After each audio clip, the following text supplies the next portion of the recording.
Baik, kita mulakan. Kita buka majlis dengan Ummul Kitab Al-Fatihah. A'udzubillahi minasyaitonir rajim. Bismillahirrahmanirrahim. Alhamdulillahirabbil alamin. Arrahmanirrahim. Maliki yaumiddin. Iyyaka na'budu wa iyyaka nasta'in. Ihdinas siratal mustaqim. Siratal ladzina an'amta 'alaihim ghairil maghdubi 'alaihim waladdallin. Amin amin ya rabbal alamin. A'udzubillahi minasyaitonir rajim. Bismillahirrahmanirrahim.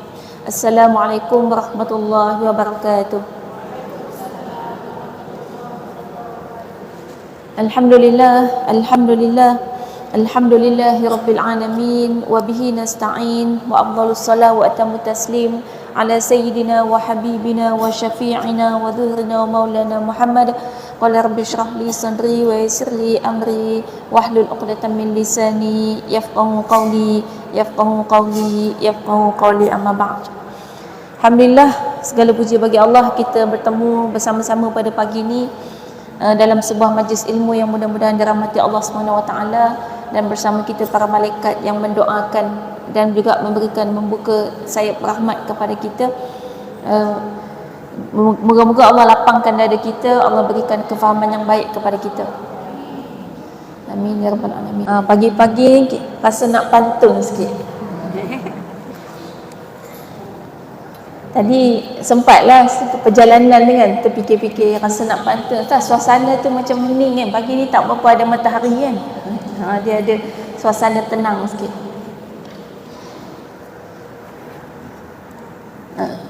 Okey, kita pantun sikit kan.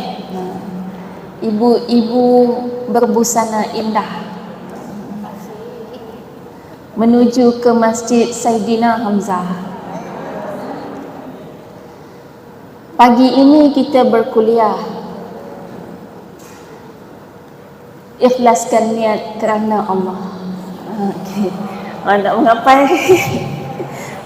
Jadi mudah-mudahan Allah ikhlaskan hati kita kan. Kita hari ini kita belajar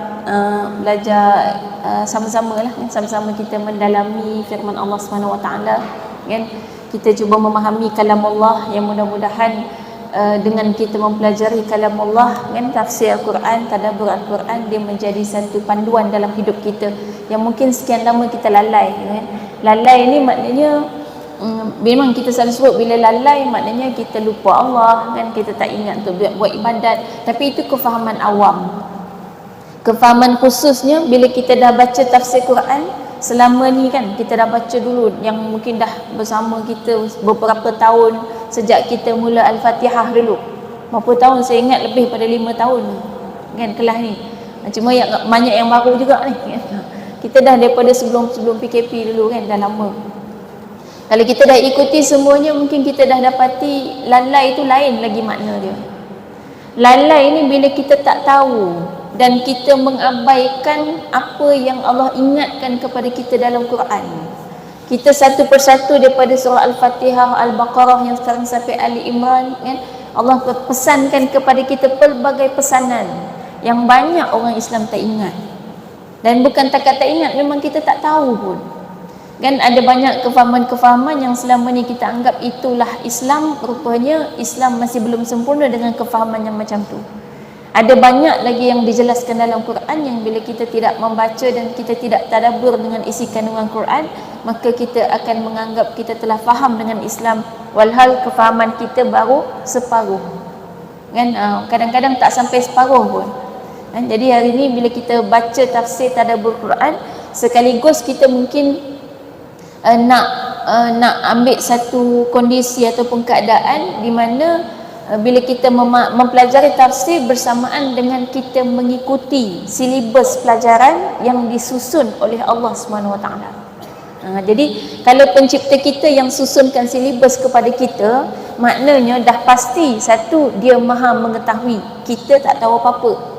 Jadi bila Allah yang susunkan dalam Quran, maknanya ilmu yang ada dalam Quran tu semuanya adalah yang wajib untuk kita mengetahuinya. Bukan kita, maknanya umat Islam saja, sebenarnya semua manusia. Bila semua manusia mengetahui ilmu ini, maka dah pasti semua orang akan jumpa jalan kebenaran. Tapi nak harapkan yang Islam pun tak semuanya tahu, tak semua belajar, apa lagi orang lain. Ya. Tapi inilah kita kata kebenaran yang telah pun dijelaskan dalam Quran dari zaman dulu lagi, tapi sampai hari ini kita nampak masih banyak lagi yang tak tahu. Yang akan kita bincangkan hari ini adalah berkaitan dengan satu lagi kebenaran. Kebenaran yang ada, yang dijelaskan dalam Quran, yang maknanya kat situ kena menjadi satu ketegasan dalam hidup kita. Ya. Baik, kita hari ini kita sampai kepada surah Ali Imran ayat yang ke-68. Ayat 68, a'udzubillahi minasyaitonirrajim. Bismillahirrahmanirrahim. Inna aulan nas, inna makna sesungguhnya, aulan nas, orang yang paling utama ataupun yang paling dekat, bi Ibrahim, dengan Nabi Ibrahim, lalladzina tabauhu, adalah orang yang mengikuti baginda, wa hadzan nabi, dan juga nabi ini iaitu Muhammad, walladzina, dan orang-orang yang amanu, mereka yang beriman, wallahu, dan Allah, waliyu, adalah wali ataupun pelindung, al-mu'minun, orang yang beriman. Baik, makna penuh ayat yang ke-68, orang yang paling dekat kepada Ibrahim ialah orang yang mengikutinya, dan Nabi ini yakni Muhammad, dan orang yang beriman, Allah adalah pelindung orang-orang yang beriman. Baik, kita ingat lagi cerita kita duk bincang ni dalam beberapa ayat sebelum ni adalah berkaitan dengan tauhid, kan? Berkaitan dengan akidah adanya golongan Yahudi dan juga Nasrani, yang mana mereka ini pada asalnya merupakan golongan yang beriman kepada Allah. Hari ini diistilahkan dengan agama Samawi. Agama Samawi ni apa? Baik, agama Samawi ni agama yang turun dari langit, yang sebenarnya istilah ni dia tak ada zaman Nabi dulu. Jadi istilah ni diperkenalkan baru saja, kan, oleh seorang tokoh yang nak menjelaskan mengenai perbandingan agama. Jadi dia nak kategorikan agama tiga ni sebab kitabnya tu kitab yang kita kena beriman, kan? Injil, Taurat, Quran, Zabur. Kita ada 4 kitab. Dan agama ini mendakwa mereka mengikut kitab yang ada dalam keimanan kita tu. Jadi akhirnya bila nak dikategorikan, nak dimasukkan dalam satu kelompok, ni agama apa, maka diberilah nama agama Samawi, agama yang turun dari langit. Kan, maknanya yang lain daripada tu ada, misalnya ada Confucius, Buddha, Hindu, yang tu dia punya agama kalau kita tengok ada tokoh dia. Jadi agama tu muncul dengan ada tokoh, kan, ada tokoh agama, kemudian dia ciptakan satu fahaman dan ada pengikut dia, kemudian dia dinamakan sebagai agama. Pada awalnya dia bukan agama, kan? Jadi kemudian berkembanglah agama-agama yang lain tu. Tapi kalau Kristian, yang hari ini nama Kristian, Yahudi dan Islam, ini berpegang dengan kitab yang asalnya memang ada Nabi dan Rasul yang sama. Jadi Kristian kata ada Nabi Isa, kita je beriman kepada Nabi Isa alaihissalam. Yahudi mengatakan dia mengikut ajaran Nabi Musa, kita juga beriman dengan Nabi Musa alaihissalam. Jadi kalau kita buka kitab-kitab, 3 kitab ni, kan, Taurat, Injil dan Quran, itu ada nama Nabi-Nabi tu. Jadi kita heranlah pasal apa Nabi-Nabinya ada nama-nama Nabi yang sama, menyembah Allah juga, tiga-tiga ni sembah Allah juga, tapi beza, bahkan hari ni saling bermusuhan. Dan yang paling memusuhi tu yang ada kat Palestin lah, kan? Yahudi yang ada di sana dengan kita kata hari ni ditambah lagi dengan fahaman Zionis, kan? Tapi bersandar kepada agama Yahudi, dia memusuhi Islam. Walaupun pada hakikatnya kalau secara agama dia lebih memusuhi Kristian. Dia lebih memusuhi Kristian sebab di Yahudi tidak boleh menyembah selain Allah. Jadi dia punya Tuhan memang satu, dan juga dia tak boleh ada patung. Jadi memang sampai sekarang pun dia mengharamkan, dalam agama dia memang haram sama sekali adanya patung. Jadi bila masuk gereja, semua gereja ada patung, itu dia memang anti sangat. Jadi dia bagi dia memang dia sangat bermusuhan dengan Kristian. Sebab tu kadang-kadang kalau di Palestin tu, kan, kadang-kadang kalau orang Yahudi masuk dalam gereja ataupun lalu kat gereja tu, kadang-kadang dia ludah sebab dia memang benci sangat. Tapi kenapa yang terjadinya mereka malah bermusuhan dengan Islam teruk sangat dekat Gaza? Kenapa yang dihancurkan orang Islam? Walaupun memang ada juga kan Kristian yang dihancurkan kan, ada gereja kan yang dibom juga kan. Sebenarnya itu agenda menghancurkan sejarah. Jadi gereja yang ada di Gaza yang dibom tu adalah gereja yang berusia yang usianya lama antara gereja yang terawal wujud. Jadi kita tahu ada agenda menghapuskan sejarah sebagai salah satu daripada kaedah melemahkan satu kaum. Di Malaysia kita cuba tengok sejarah apa yang tinggal. Bahan-bahan sejarah apa yang tinggal? Banyak hilang kan? Banyak tak ada kan? Cerita-cerita misalnya kita kalau dengar nama Hang Tuah, rasa-rasa itu mitos. Cerita-cerita dongeng ke memang dia ada. Orang tengah kaji sekarang ni, ahli-ahli sejarah tengah kaji dia ni wujud atau tidak. Cumanya kalau kita nak tahu secara zahir saja, Hang Tuah ni bukan hanya ada di Malaysia. Namanya tu ada Universiti Hang Tuah di Indonesia. Ada ada beberapa tempat-tempat di sekitar Malaysia, Indonesia, kepulauan-kepulauan Indonesia sampai ke Patani. Ada tempat yang namanya yang disandarkan kepada nama Hang Tuah. Maksudnya kalau dia dongeng, takkanlah sampai semua negara ni sebut nama Hang Tuah. Dan itu salah satunya lah yang secara zahirnya. Jadi mereka mengkaji-kaji, mencari siapa dan ada tak identiti ni. Maksudnya sampai tahap kita kena cungkil balik sejarah kita. Dan seolah-olah kita hari ni tahunya orang Melayu ni ada superhero tak? Macam orang Melayu ni tak ada superhero kan? Superhero kita dalam dunia ni semua orang putih. Padahal kita di bangsa Melayu ni, kalau kita tahu dulu Kesultanan Melayu Melaka ni sangat terkenal dalam dunia, takkanlah dalam Kesultanan Melayu Melaka yang terkenal dalam dunia tak ada tokoh dia. Dia tak mungkin satu tempat tu dia boleh hebat, dikenal dunia, dikenal antarabangsa, tak ada siapa yang hebat dalam tu. Tak mungkin. Mustahil. Katalah hari ni kan, kalau orang pandang tinggi kepada Malaysia, mesti ada individu yang dia pandang tinggi. Mesti ada seorang. Dan dia mesti ada. Tapi mana dia? Itu kita kata salah satu agenda untuk membuatkan satu bangsa tu lemah adalah bila dia tak kenal sejarah. Jadi di sana mereka cuba hapuskan tanda-tanda sejarah. Antara yang dibom-bom tu adalah apa-apa saja yang boleh membuktikan apa-apa bentuk sejarah. Itu termasuklah kalau di tanah Melayu kita tak ada satu pun binaan-binaan daripada Kesultanan Melayu Melaka. Tak ada. Padahal cerita tu semua orang tahu. Macam mana Melaka menjadi pusat perdagangan dunia. Kan semua orang tahu. Tapi tak ada tinggalan dia. Maknanya dia memang sengaja dihapuskan, membuatkan kita tak tahu dan tak kenal lagi tentang sejarah kita. Kan? Ni cerita untuk apa? Inilah yang kita belajar hari ni sebenarnya. Nak bagi tahu kat kita, ayat yang akan kita baca hari ni adalah ayat peringatan kepada kita bahawa ada agenda daripada musuh kita yang memang nak buat kita lemah. Kita ada musuh. Kan kita dah sebut sebelum ni kan, kita memang ada musuh. Cuma yang sebelum ni kita sebut, kita tekankan ada syaitan yang menjadi musuh kita. Tapi sekarang yang akan kita bincang ada manusia. Ada kelompok manusia yang memang memusuhi kita.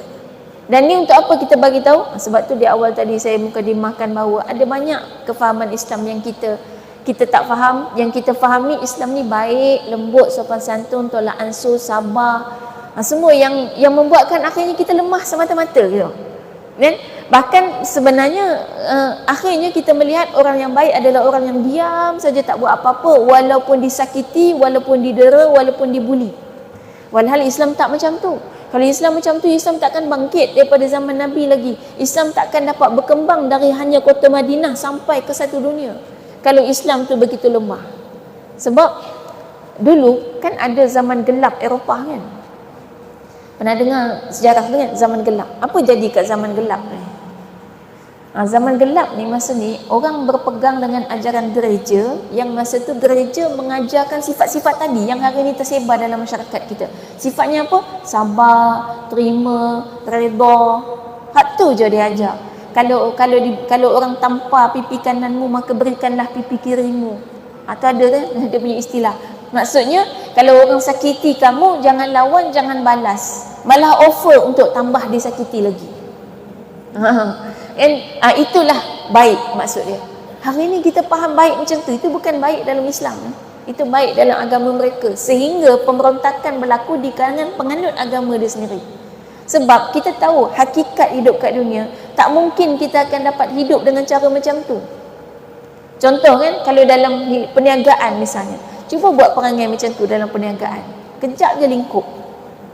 Sebab bila orang menipu kita, tak apa, sabar kan. Orang kita order barang, orang tak hantar, tak apa, reda. Lepas tu habis, memang gulung tikar sekejap je. Tapi Islam tak macam tu. Islam ada ketegasan. Lepas tu ada orang tanya, bila kita kena naya kan misalnya, kita masih kena sabar juga ke? Tak boleh ke kita nak tuntut hak kita? Saya kata sabar tetap sabar, tuntut hak tuntut juga. Ni orang makin tak faham. Dia kalau sabar, kenapa nak menuntut hak? Sabar je lah. Inilah kefahaman sabar yang kita silap. Sabar bukan bermakna tidak menuntut hak. Sabar ni dia perasaan, dia tak ada kaitan dengan tindakan. Kalau orang tu marah-marah, belum tentu dia tak sabar. Kalau orang tu diam, senyum je, tak pernah marah orang, belum tentu juga dia sabar. Sabar ni apa? Sabar ni makna menahan perasaan kita dengan sesuatu yang menyakitkan. Jadi kita menahan, kita tahan perasaan, itu sabar. Tapi sabar tidak menafikan tindakan. Maksudnya hati kita sabar, jangan gelisah, kita terima segala ketentuan dan takdir daripada Allah. Tetapi dalam Islam juga ada kaedah untuk kita bertindak. Kalau dalam soal hak, kita kena menuntut hak kita. Kalau nak melepaskan hak kita, dalam keadaan kita tahu apa hak kita. Contoh kan, apa hak, kalau biasa dalam rumah tangga lah ni, dalam rumah tangga isteri ada hak nafkah, tapi tak pernah dapat nafkah. Suami tak kerja contoh kan, tak kerja langsung, memang suami tu duk makan duit isteri dia. Baik, kalau kita rasa teraniaya, nak sabar ke tak sabar? Kalau tak sabar, rugi. Sebab hilang dunia, hilang akhirat. Nafkah tak dapat, pahala pun tak ada. Sabar kena sabar juga. Kalau kita diam je lah, tak payah buat apa-apa. Tak. Sabar itu perasaan, tindakan benda lain. Ini kena faham baik-baik kan. Dalam Islam, sabar maknanya perasaan kita menahan, dengan arti kata kita taklah gelisah, taklah sakit hati sangat sampai habis satu dunia kita announce suami kita tak bagi nafkah, kita cerita habis kat semua orang. Tak, yang tu sabar. Sabar. Jangan jangan gelisah hati kita. Tapi tindakan, sebab itu persoalan hak, kita boleh menuntut hak kita.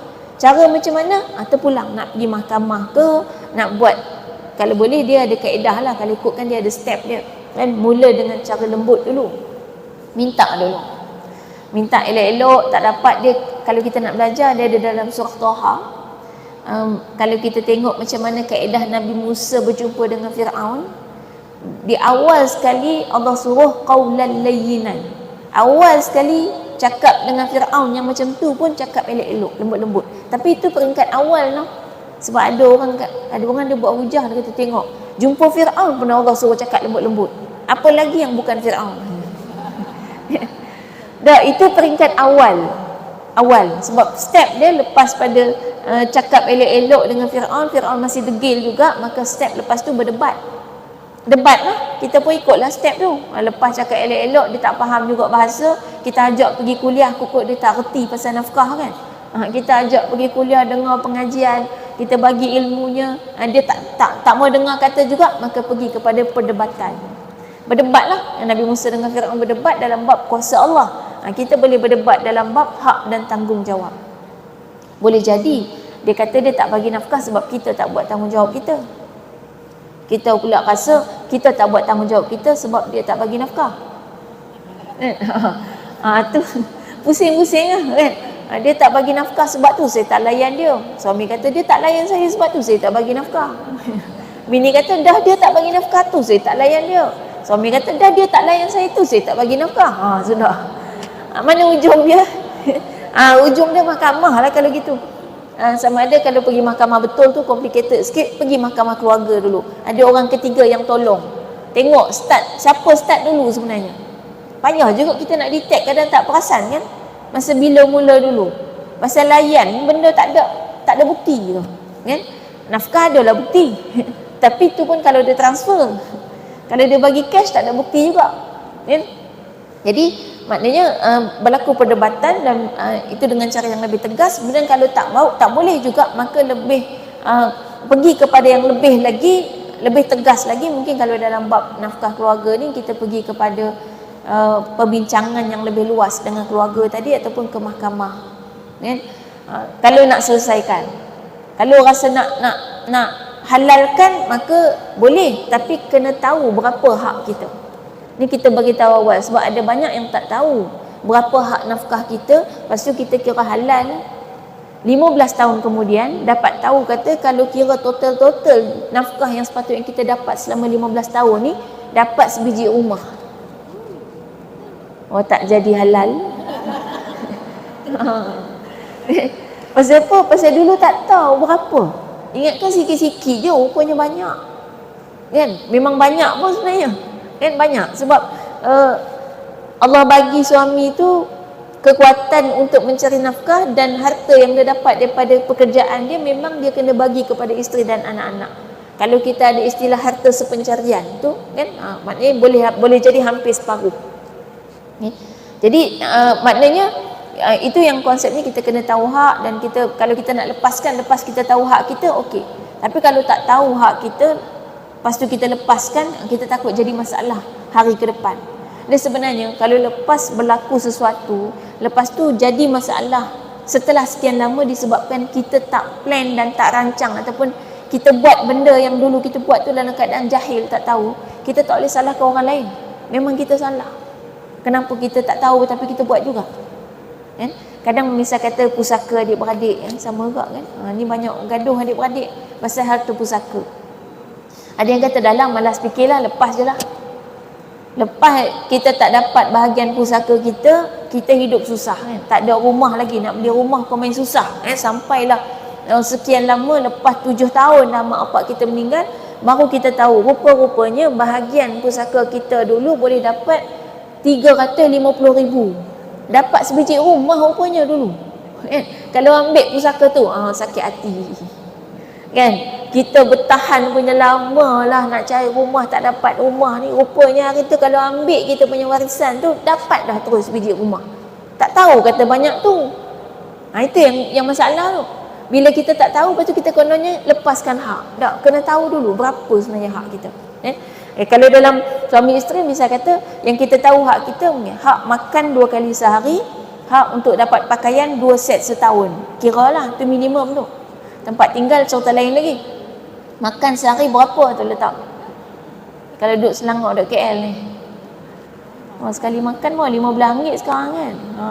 Kita letak murah-murah lah, RM20 sehari lah kan. RM20 sehari 2 kali makan. RM20 kali dengan 30 hari, 600. 600 kali setahun. Kira matematik. 7,200. Banyak tu. Kali 10 tahun, 72,000 dapat rumah mesra rakyat. 72,000 dapat. Dapatlah rumah. Kalau rumah taman Kampung Batu Muda tak dapat. Sini mahal kan. Rumah murah-murah ataupun kat kampung-kampung tu dapat 72,000. 10 tahun baru. Kita duduk dengan dia 25 tahun. Nak dekat 200,000 kot. Tu baru makan, belum pakaian. Pakaian perempuan tak murah kalau satu set. Ada suami tak tahu, dia ingatkan beli tu dua set. Pakaian tu bukan 2 set, dia ingatkan 2 line. Dia beli baju je, tak cukup tu. Dia 2 set. 2 set tu baju, tudung, kain ataupun seluar panjang, stocking. Tengok style pakaian isteri dia lah. Handsock, sekuk kepala, baju dalam lagi kan. Yang dalam-dalam, yang dalam, yang tengah, yang luar gitu kan. Atas ke bawah, luar ke dalam gitu. Semua tu kalau set-set tu beratus juga tu. Kan? Kalau katalah satu set tu nak letak harga bandel. Murah sikit kan. Dia ikut kemampuan suami, dan juga sebenarnya berdasarkan juga jenis suami itu, pakaian suami. Kalau suami pun memang jenis pakai baju bandel, memang tak apa, memang kalau dia kata itu isteri dia pun kos bandel juga, itu tak apa sebab dia sendiri pun pakai bandel. Tapi kalau dia sendiri pakai baju mahal-mahal, maka standard tu juga untuk isteri dia. Maknanya kalau dia pakai pakaian butik, untuk isteri dia butik juga. Dia kena sama. Dia kena ingatlah duit dia tu bukannya dia guna lepas tu lebih-lebih baru bagi kat isteri dan anak-anak dah. Dia awal lagi dia dapat gaji, memang separuh tu bukan untuk dia. Kan? Dia dah kena bahagi awal-awal. Nah tu kira seumur hidup. Baru kita tahu banyak kan. Jadi kita kena tahu dari awal, kalau tahu banyak tu boleh nak lepaskan. Nak lepaskan hak. Memang dalam Quran ajar. Kalau masalah rumah tangga tu, terutama bab nafkah ni, dalam Quran ajar untuk kita melepaskan hak kita dengan tujuan mengharmonikan hubungan. Dapat pahala besar. Tapi tu kita pesan kena tahu dulu hak. Kalau memang kita dah tahu, lepas tu kita lepaskan untuk tujuan harmonikan hubungan, ini adalah satu pahala yang sangat besar. Ini kan bukan suami isteri saja. Zaman Nabi tu pernah berlaku. Ada dua orang berebut satu kebun. Satu kebun ni bukan murah lah. Kalau kat sini kebun mau ratus-ratus ribu kan. Kebun luas, kebun kurma yang dalam tu ada mata air. Tu kalau kat Mekah Madinah tu macam tu memang mahal. Mata air bukan senang kat sana. Jadi berebut dua orang ni, kan? Akhirnya ada seorang Nabi offer, siapa di kalangan kamu nakkan taman syurga? Siapa nak taman syurga, maka beli kebun ni dan juga lepaskan hak. Maksudnya kos harga satu kebun tu, kamu lepaskan satu kebun tu untuk kamu dapatkan taman syurga. Dan ada seorang sahabat kata, okey, untuk mengharmonikan dua saudara semuslim, dia saudara seagama lah, orang Islam yang sedang bergaduh, aku rela untuk melepaskan ni demi mendapatkan taman di syurga. Jadi orang lain punya gaduh, kita tiba-tiba korban itu dapat taman kat syurga, apalagi dalam rumah tangga kita yang gaduh. Cuma kena betul-betul reda. Jangan lepas kita buat macam, lepas kita, setelah kita melepaskan hak kita, lepas tu ngumpat satu-satu kampung, kan? Cerita habis kat semua orang. Dia tak boleh. Dia memang ada dua pilihan je. Sama ada nak melepaskan hak kita dan betul-betul sabar dan reda, kita dapatkan taman di syurga. Tak, kita tutup file, lepas tu tak buka mulut langsung, tak ada langsung dalam fikiran kita. Kita dah lupakan semua. Tapi kita tahu ramai tak mampu kan. Nak buat macam tu mampu tak? Itu tahap iman yang sangat tinggi memang. Dan Islam tak paksa. Ni kena faham juga ajaran Islam. Sekali lagi, Islam tak paksa untuk kita ada di level yang tinggi. Allah sangat mengetahui, Allah Maha mengetahui kita ni bukan semua kuat iman.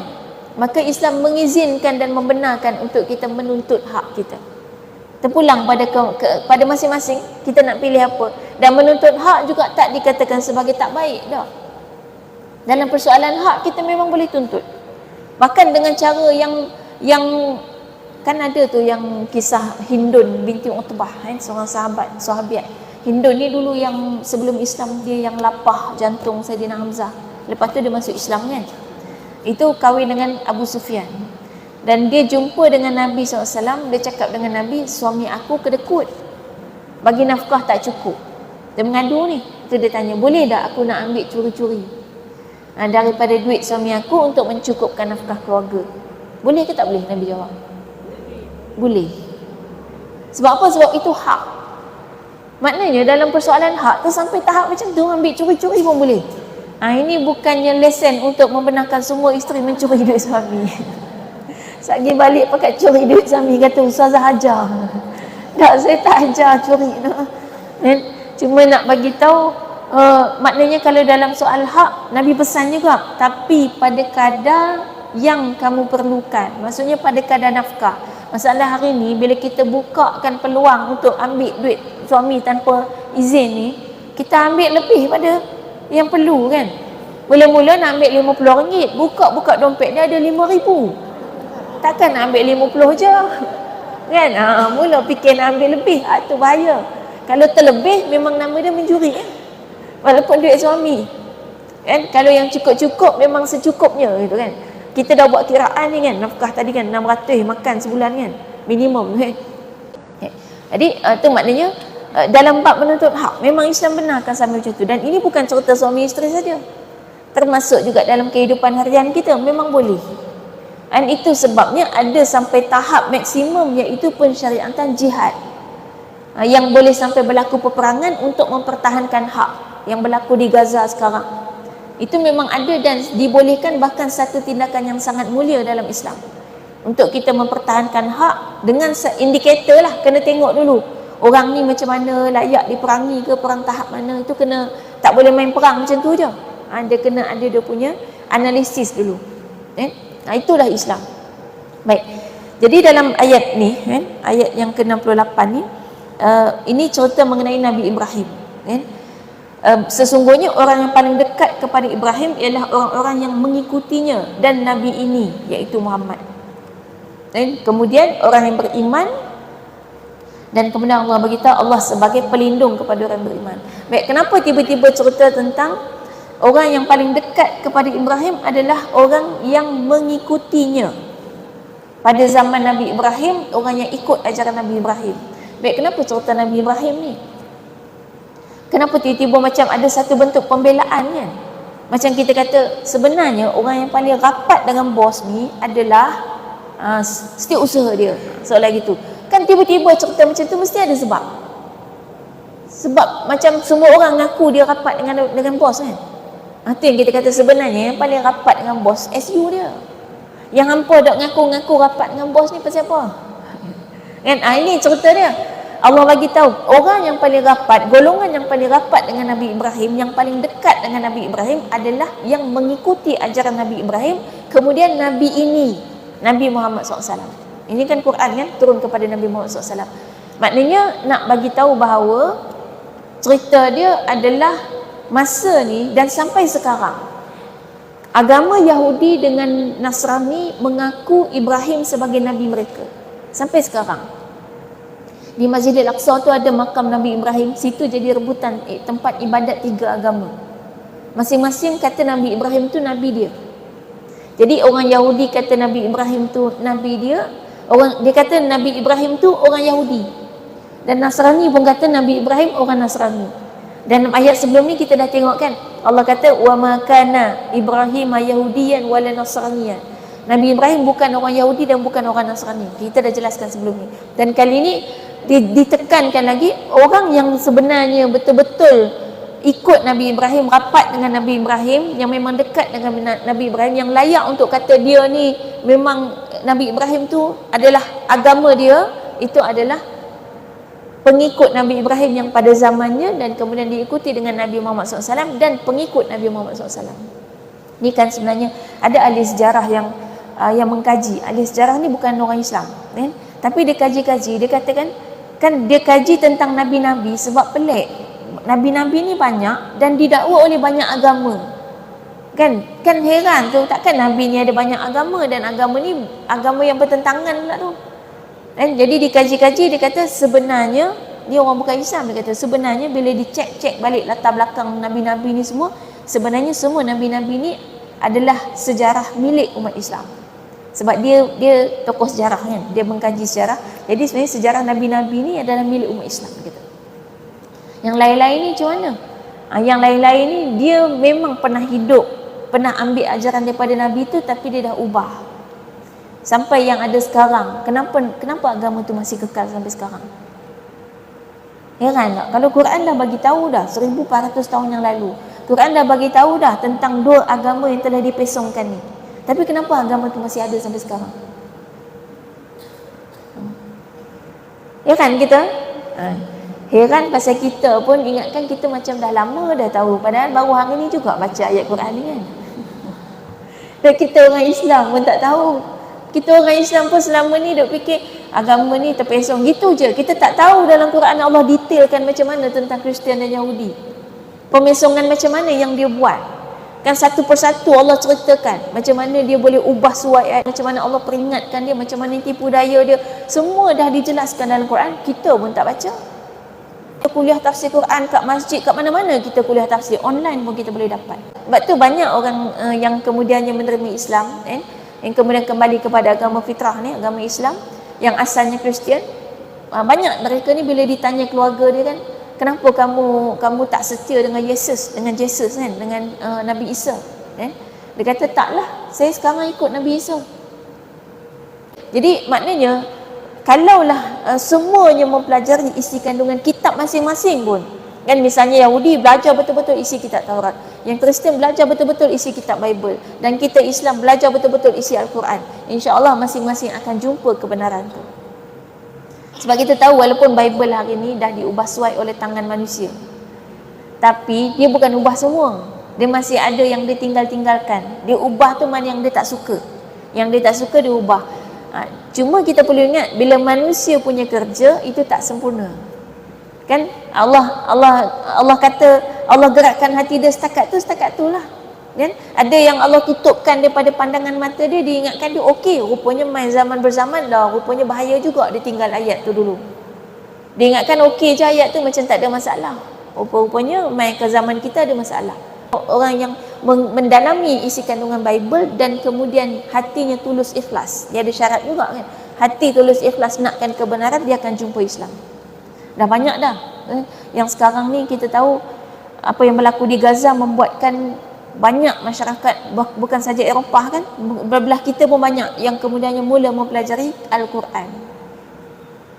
Sebab gini ya, Gaza ni dia punya kekuatan, keberanian dia yang dia tunjukkan kepada dunia adalah dengan berpegang teguh kepada Quran. Dia tak tunjuk diri dia kuat. Macam kita kadang-kadang nak tunjuk hebat kuat, kita yang kuat gitu. Tak, Gaza ni dia punya kaedah, nampak tak? Dia tunjuk bahawa kekuatan yang dia dapat tu, dia dapat daripada Quran. Nampak tak benda tu kan? Kita pun nampak, dia dapat kekuatan tu daripada Quran, daripada Islam yang dipegang. Menyebabkan orang cari Islam, orang tak tengok orang Gaza masuk Islam terus dah. Hari ni yang berlaku kat Gaza, kemudian banyak orang masuk Islam berbondong-bondong, dia bukan tengok orang Gaza terus masuk Islam dah. Sebab Gaza menunjukkan bukan kami yang kuat, tapi Quran yang bagi kami kekuatan. Bukan kami yang kuat, tapi Allah yang buat kami jadi kuat. Jadi orang yang tengok Gaza, dia belajar Quran. Perasan tak? Itu satu kaedah yang kita kata menunjukkan satu ketulusan, keikhlasan kita dalam dakwah. Kita bukan nak tunjuk kita hebat, tapi kita nak tunjuk Islam tu hebat. Menyebabkan orang tengok Gaza, kalau betul lah orang Gaza yang hebat, orang tengok je orang Gaza terus masuk Islam. Ni dah. Dia orang jadi baca Quran. Dia orang jadi kaji Quran. Maksudnya dia kata, ni pegangan apa yang orang Gaza pegang ni? Kan, agama apa yang mereka pegang? Keyakinan apa yang mereka ada sampai mereka jadi kuat? Akhirnya berbondong-bondong orang masuk Islam dengan mempelajari isi kandungan Al-Quran. Yang tu yang bagus sebenarnya. Kita tak nak orang masuk Islam ramai-ramai tapi tak tahu apa-apa. Kan, kita tahu dalam Islam yang penting kualiti, dan kita tak pernah memaksa sesiapa untuk menerima Islam. Bahkan kalau ada orang dipaksa untuk menerima Islam sekalipun, dia syahadah, lepas tu dia tak percaya semua, keluar balik dia. Kan? Sebab tu Islam tu memang tak boleh dipaksa. Kita yang orang Islam sejak lahir pun, kalau kemudiannya tak ada keyakinan, tak ada keimanan kepada Allah dan Rasul, kita pun tak valid juga sebagai orang Islam. Dan akhir hayat kita tu yang penting, kita dapat ucap kalimah syahadah ke tidak. Jadi lahir sebagai Islam pun bukan jaminan kita akan kemudiannya pasti dapat masuk syurga. Sebab tengok dulu macam mana akidah kita sepanjang hidup kita. Jadi itu maknanya konsep bagaimana banyak kesemua agama ni tadi mengakui Nabi Ibrahim sebagai nabinya, sebagai nabi yang berpegang dengan agama dia, maka Allah bagi tahu yang mengikuti Nabi Ibrahim adalah Nabi Muhammad SAW. Bermakna Nabi Muhammad SAW itu agamanya Islam, maka agama Nabi Ibrahim adalah Islam. Dalam Quran sebenarnya ada ayat-ayat Quran yang lain yang menyebut tentang Nabi Ibrahim tu musliman. Jadi Muslim ni apa maksud dia? Islam tu apa maksud dia? Muslim maknanya orang Islam. Islam apa maksud dia? Dari segi bahasa. Berserah diri. Dan berserah diri kepada Allah ataupun sejahtera. Kan? Jadi maknanya bila kita Islam, kita kena serahkan diri kita kepada Allah. Itu maksud orang Islam. Sebab tu ada orang nama dia Muslim tapi dia tak serah diri kepada Allah. Dia serah diri dia kepada harta, kan? Hidup dan mati dia semata-mata untuk mengumpul harta sebanyak-banyaknya. Itu dia tak Muslim. Nama Muslim atas IC tapi hakikatnya tidak. Orang Islam yang sebenar adalah yang menyerahkan diri kita kepada Allah SWT. Hari ini kita serah tak diri kita pada Allah? Kalau kita serah diri kita pada Allah, Allah nak buat apa pun pada kita, jangan komplain. Kalau betul serah diri dia macam gini lah kan. Polis kejar perempat tu kan, lepas tu perempat pun menyerah, okeylah saya menyerah diri. Maknanya polis tu nak tembak ke nak tangkap ke, nama dia menyerah kan. Dia tak buat apa lah. Kalau dia kata okey saya menyerah, tiba-tiba polis nak tangkap, cabut lari, menyerah ke nama dia? Tak kan.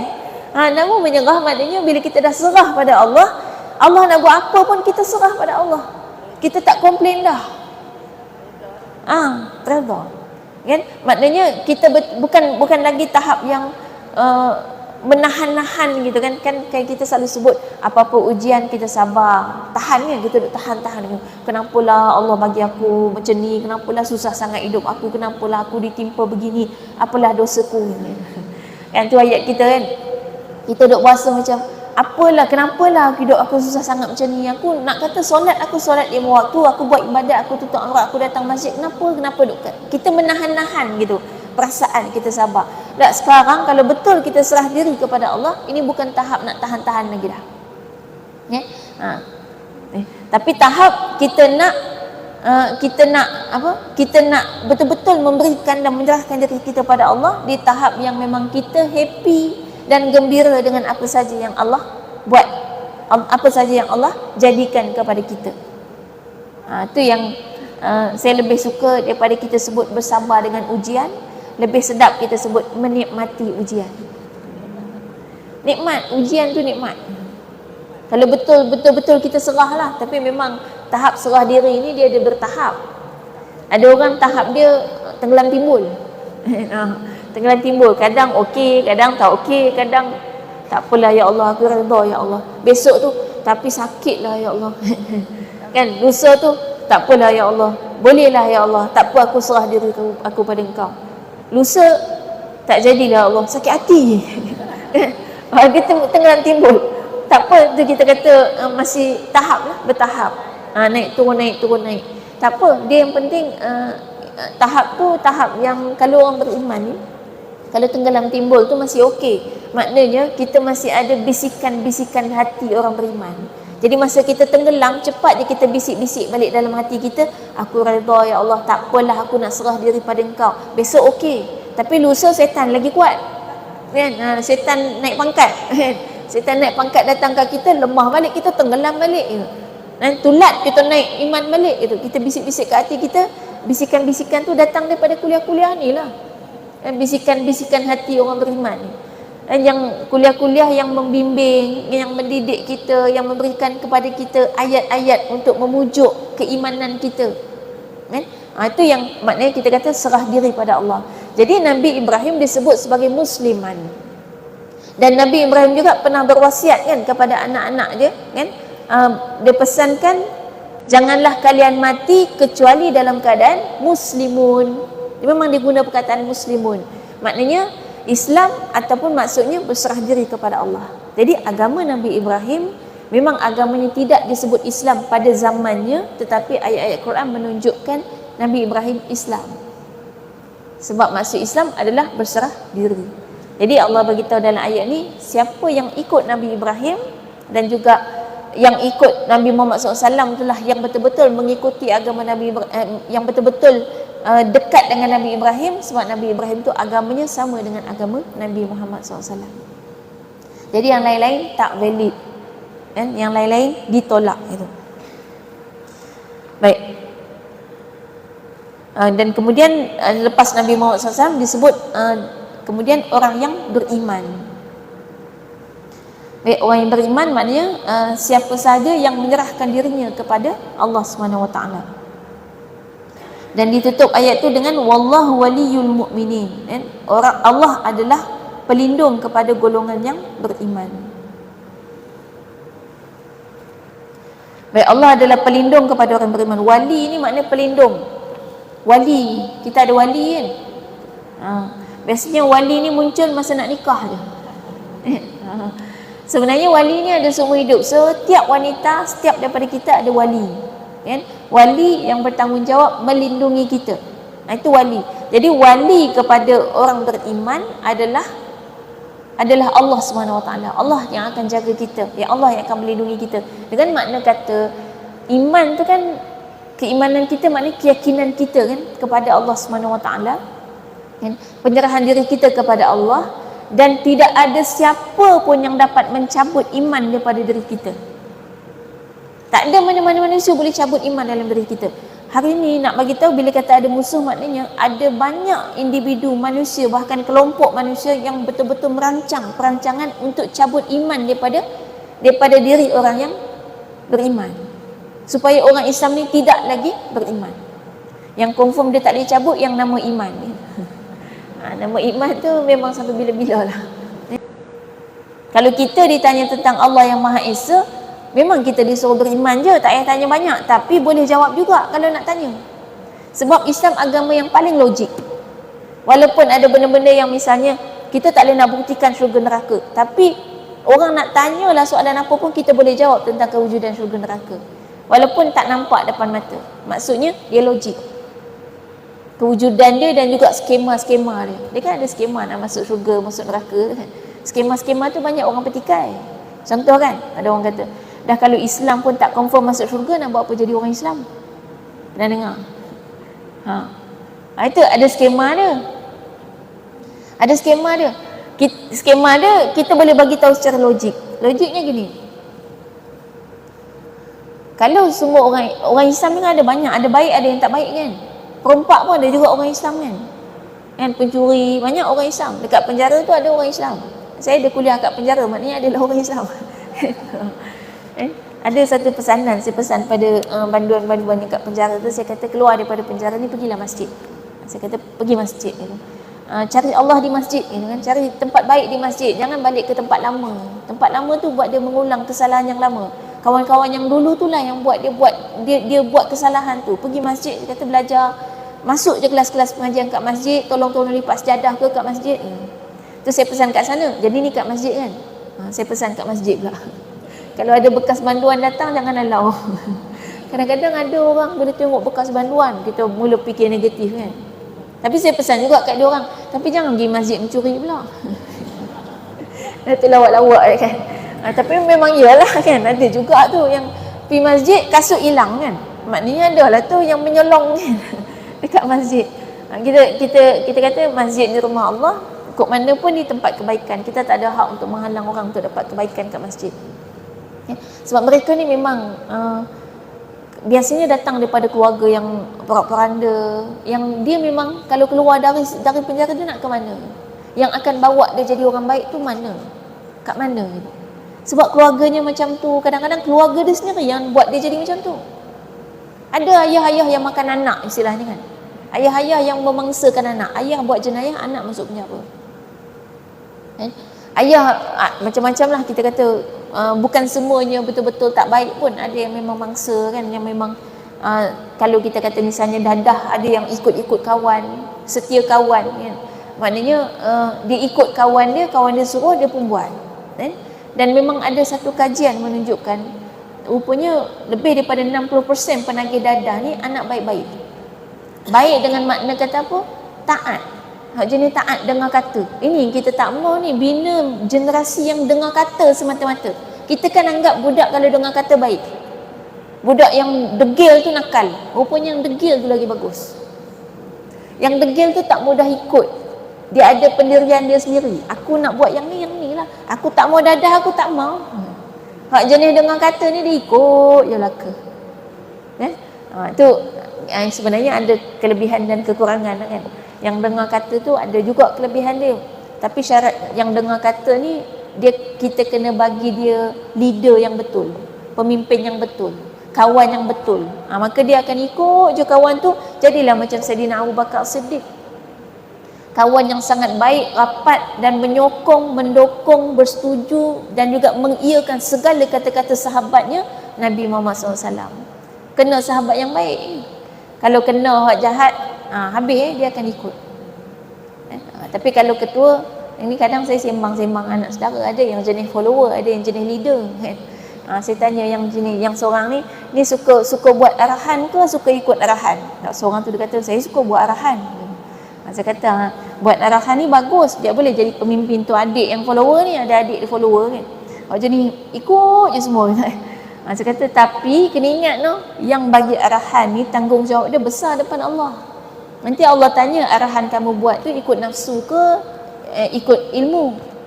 Kan arahan kamu buat tu nak nanya orang ke, nak senang kamu ke, ataupun kamu nak membantu dia? Itu ada soalan dia, berat tu. Yang buat arahan tu banyak soalan depan Allah. Yang ikut arahan ni tak banyak sangat soalan. Depan Allah dia tak banyak soalan. Leader tu lagi banyak soalannya depan Allah banding dengan follower. Lagi senang jadi follower. Tapi kalau dapat pahala, besar pahala leader.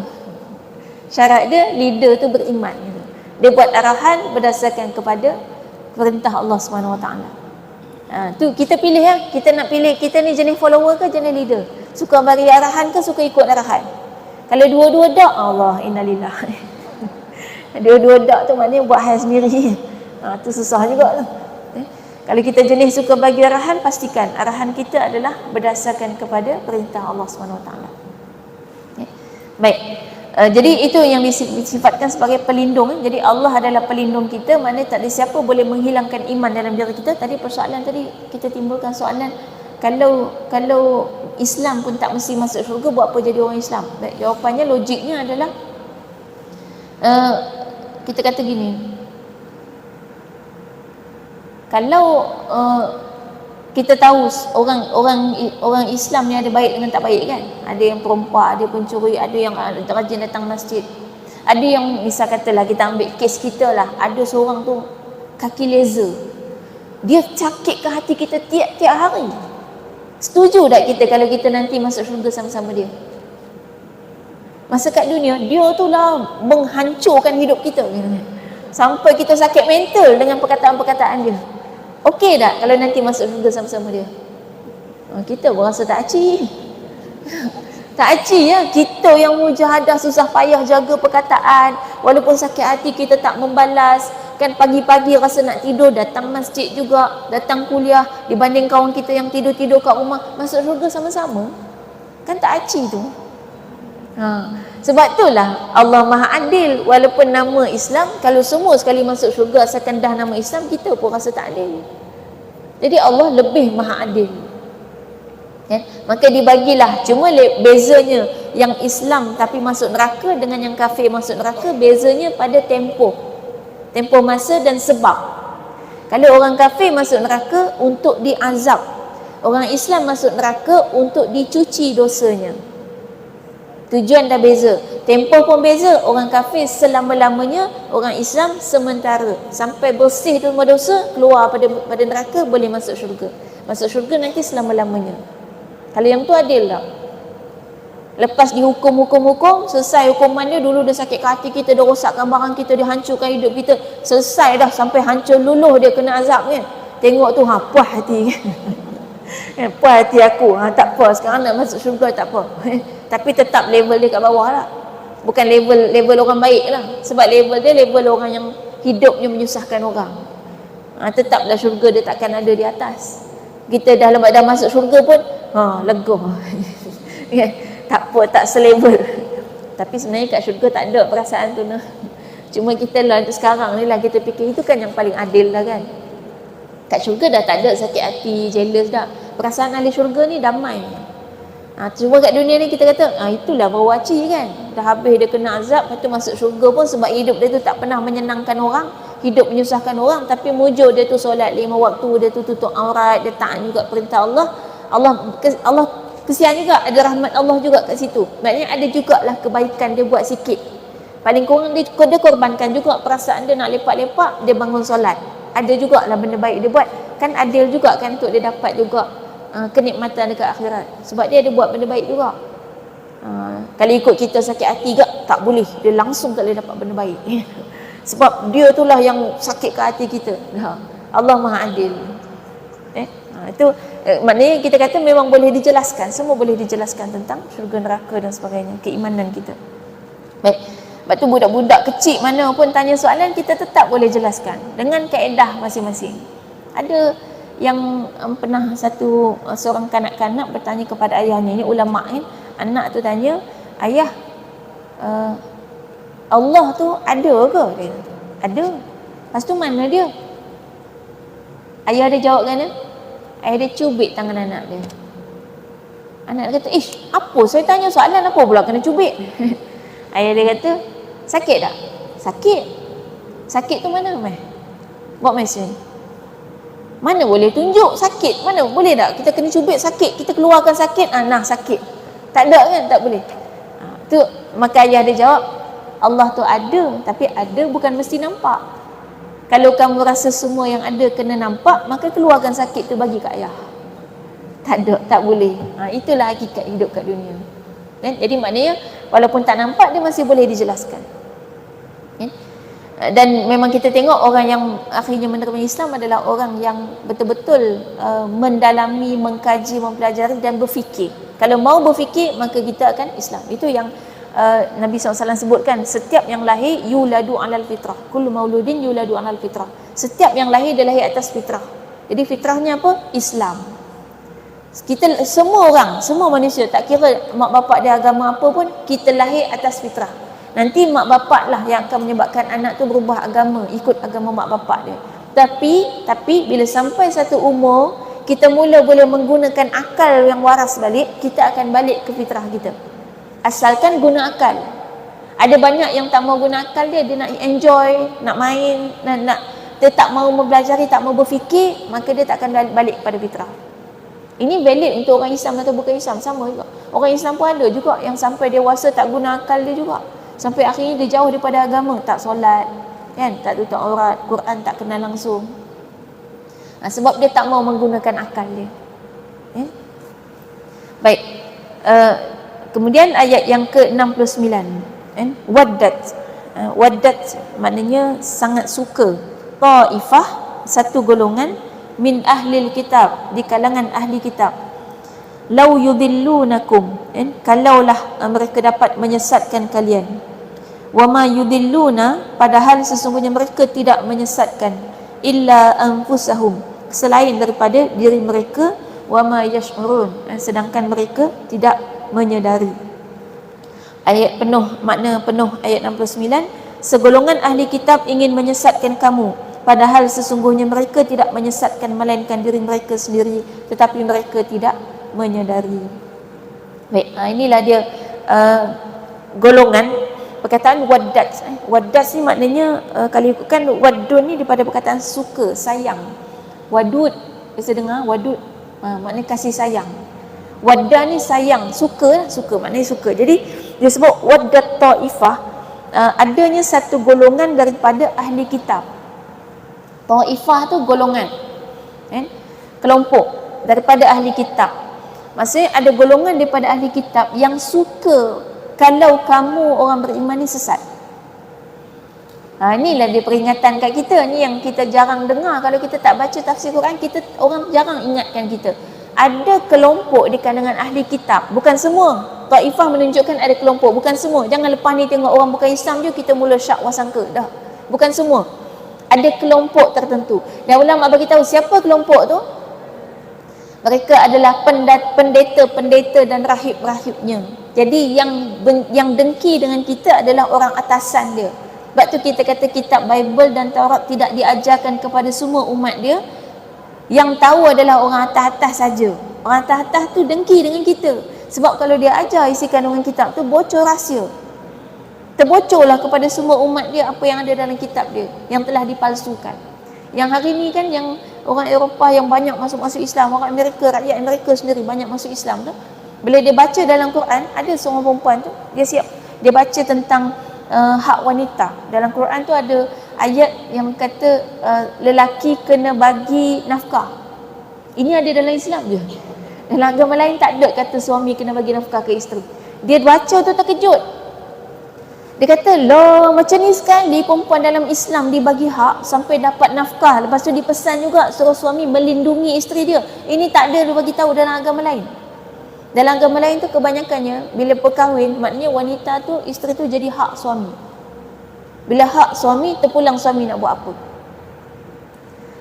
Dia tak bincang sangat tentang hak isteri tu boleh dapat apa. Sebab kalau suami tak bagi hak isteri pun tak jadi apa-apa pun bagi suami tu. Kan, maknanya tak menguntungkan. Katalah suami bagi duit kat isteri dia, suami dapat apa? Tak dapat apa kan. Dan kalau dia tak bagi duit kat isteri dia, ada orang tahu? Orang tak tahu. Kalau isteri dia cerita kat orang, belum tentu orang percaya kan. Jadi maknanya dari segi keduniaan tak untung pun. Tapi bila dia baca tengok, dalam Islam rupanya perempuan ni level dia tinggi. Kahwin-kahwin dapat duit, lepas tu disuruh bagi mahar pula. Ada ayat yang suruh bagi mahar kan. Kalau dia selagi suami masih berhutang mahar dengan isteri, dia tak boleh duduk bersama isteri dia. Dan maknanya kena bayar mahar, kemudian kena dibagi nafkah seumur hidup. Dia kata, wah best, dia jadi perempuan Islam rupanya. Jadi lepas tu dia kata, selama ni kami ditipu, dia kata. Dia ditipu bahawa wanita Islam ni golongan yang paling tertindas. Golongan wanita Islam ni yang paling terkongkong dengan hanya melihat kepada zahir pakaian. Jadi pakaian kita ni dianggap mengongkong. Kan? Itu pemikiran-pemikiran yang digembar-gemburkan di sana menyebabkan mereka jadi fahamnya jadi orang Islam, wanita Islam ni paling terkongkong. Itu yang dia orang ejek-ejek pakaian orang Islam. Sebab dia kata kamu pakai gini tak panas ke? Kan? Biasa soalan tu kan, tambah kita kat Malaysia, tak panas ke pakai gini? Kamu pakai gini, kamu tak bebas kan? Kita nak bebas juga. Padahal kita tak tahu ada kebebasan yang membahayakan. Ada bebas yang membahayakan. Macam kucing, kalau kucing tu bodoh, kucing tu buruk, dia bebas jalan rata-rata, tak ada orang nak culik dia. Muka berkudih contoh kan, tak ada orang nak ambil dia. Cuba kucing tergebu, kucing British short hair, keluar kat tepi jalan, tak sampai seminit habis lah kena kebas kan? Jadi maknanya memang kan, sebab kita tu British short hair tu lah kan. Sebab kita tu bukan yang kucing-kucing jalanan yang tak ada apa-apa, maka kita ditutup, dilindungi supaya orang tidak mengganggu dan merosakkan kita. Itu yang kita kata kita kata meninggikan kedudukan kita. Jadi kedudukan kita tu ditinggikan dengan pakaian kita. Jadi maknanya akhirnya bila mereka mempelajari dan memahami isi kandungan ajaran dalam Islam yang sebenar, mereka sendiri sebut rupanya kita selama ini ditipu tentang Islam. Jadi digembar-gemburkan dalam masyarakat, Islam ni ganas, Islam ni gini, kata semua tu tipu rupanya. Tak betul. Sebab kita sendiri hari ni, kita lebih banyak memahami agama daripada kata-kata masyarakat kan. Daripada cerita-cerita masyarakat berbanding kita belajar dalam kitab kan. Jadi itu yang terjadi dalam dunia. Sebab tu mereka mewawarkan kepada dunia tentang Islam dan orang tak baca kitab kita. Terus orang ada satu tanggapan Islam macam ni. Jadi orang Islam ni maknanya lemah. Sebab hari ni Islam lemah. Kalau dulu jadi orang Islam maknanya hebat dan kuat. Orang akhirnya menerima Islam dan merasa bangga menjadi seorang Islam. Islam ni sebenarnya memang buat kita hebat dan kuat. Jadi hari ni kalau kita Islam tapi kita tak nampak hebat dan kuat, ada sesuatu masalah pada Islam kita. Kita ni biasa-biasa je jadi orang Islam tapi macam tak ada apa-apa. Mana ada masalah pada Islam kita? Mungkin kefahaman Islam kita masih belum tepat. Kalau Islam yang sebenar, orang yang berpegang betul dengan Islam, maka orang tengok dia pun orang tak berani nak buat macam-macam. Tak berani nak perkotak-katikkan. Dulu kan Islam kan, bila Islam ni kuat secara berkumpulan kan, satu umat yang kuat ni. Kalau ada orang nak buat kezaliman, orang Islam hanya perlu sebut, kamu kalau nak buat benda zalim, kalau kamu nak kacau bilaukan masyarakat, kalau kamu nak buat porak-poranda kezaliman, tunggu kami datang ke sana. Dia takut. Sebab apa? Sebab kita kuat. Hari ni kalau kita sebut macam tu, dia ketawa. Nak datang buat apa? Nak cari ketupat ke? Sebab kita tak ada apa-apa. Jadi tu maknanya kalau kita Islam, kita betul kita beramal dengan keseluruhan Islam, maka kita akan nampak kehebatan kita yang sebenar. Itu termasuklah dalam sistem kehidupan kita, bukan setakat kehidupan individu tapi keseluruhannya. Jadi sebenarnya yang musuh ni nak buat, kenapa musuh ni dengki sangat dengan Islam? Sebab selama Islam tertegak, kalaulah sampai Islam yang mentadbir dunia, maka semua kezaliman akan dihentikan. Jadi yang dengki ni adalah orang yang nak buat zalim tu. Dia tak banyak tapi dia biasanya orang atas-atas. Macam kita katalah satu tempat, satu kampung tu yang zalim cuma dia punya ketua. Jadi bila kita ni adalah, contoh kita ni adalah superhero yang akan menyelamatkan orang kampung tu daripada kezaliman, yang akan tak suka kita ketua dia. Dan ketua ni sebab dia ada kuasa, macam-macam dia boleh buat. Dia boleh tukar sistem, dia boleh buat macam-macam kan, supaya kezaliman dia boleh diteruskan. Dan Islam ni pula sifat dia, kita ni selalu menolong golongan lemah. Golongan lemah ni biasanya tak ada siapa tolong. Kan orang kalau nak bodek, dia bodek atasan kan. Ada orang tiba-tiba nak bodek gelandangan. Kan kita rasa tak ada faedah nak bodek kan. Jadi maknanya Islam mengajar kita ni layan orang bawah dengan baik, baru betul-betul baik. Cek balik diri kita. Kalau kita ni suka layan orang atas-atas je, orang bawah-bawah kita buat tak tahu, kita berkasar dengan dia, itu ada masalah pada akhlak Islam kita. Orang mukmin, orang Muslim yang baik adalah yang melayani anak yatim, orang miskin, orang yang tak ada apa-apa tu dilayan dengan baik. Tapi bukan makna dengan atasan kita kasar, tak juga, sama je semua kita layan. Sama je. Kan tak adalah sampai bila ada VIP datang kita tinggal habis ni. Orang-orang tadi duk ambil gambar, kita bagi bantuan kepada orang miskin kan. Tiba-tiba VIP datang, tinggal semua orang miskin. Dia layan VIP tu. Dan pasal dia VIP. Dia boleh je maknanya, tapi bukan dengan perasaan yang penting VIP lagi penting kan. Sebab kalau tak ada sumbangan, tak ada sponsor VIP ni, orang miskin tak dapat duit juga kan. Kita pun tak boleh lah nak selfie ni kan, tunjuk bagi duit ni kan. Jadi maknanya situ kita kata sifat orang yang beriman adalah yang sentiasa menjaga keamanan, keadilan, dan kita mesti ada kekuatan diri kita sendiri, kekuatan kepribadian kita sebagai orang Islam. Hari ni agak-agak kita sebagai orang Islam, kita bangga tak jadi orang Islam kalau orang tengok kita orang Islam, atau kita tak rasa apa-apa? Kalau kita tak rasa apa-apa, maknanya Islam ni belum cukup kuat dalam dunia. Tapi hari ni ada beza tak perasaan kita menjadi seorang Islam selepas peristiwa di Gaza dengan sebelum? Beza kan? Kita dah mula rasa sikit bangga jadi orang Islam. Tengok Gaza gitu kan. Kita rasa bangga jadi orang Islam. Satu dunia membela Gaza gitu. Satu dunia angkat bendera Palestin. Satu dunia menghentam Israel. Kita dah rasa bangga. Maknanya Gaza telah pun membangkitkan sebuah kekuatan Islam. Sikit, baru sikit tau. Gaza tu kecil je. Cuba satu dunia. Sekarang kita ni termasuk di kalangan umat Islam, macam mana kita nak bangkit supaya orang nampak? Misalnya orang bila sekarang orang sebut Gaza ni keberanian adalah made in Gaza kan. Sekarang kita boleh tak ada satu made in kita? Made in Malaysia boleh? Bukan barang buatan Malaysia. Made in Malaysia ni mungkin ada sopan santun. Dunia kenal kita sebagai bangsa yang sopan santun. Arab Saudi kan selalu mengiktiraf jemaah haji Malaysia sebagai jemaah yang paling tertib. At least adalah sopan santun made in Malaysia. Sabar made in Malaysia. Orang Malaysia tu nampak paling sabar, walaupun tak adalah sabar sangat kan. Cuma nampak macam paling sabar, sebab kita kalau apa-apa kita tak bergaduh macam Arab kan. Jadi nampak macam sabar kan. Kena orang potong barisan kita diam. Orang potong barisan ni nak diam boleh, tapi jangan merungut kat belakang.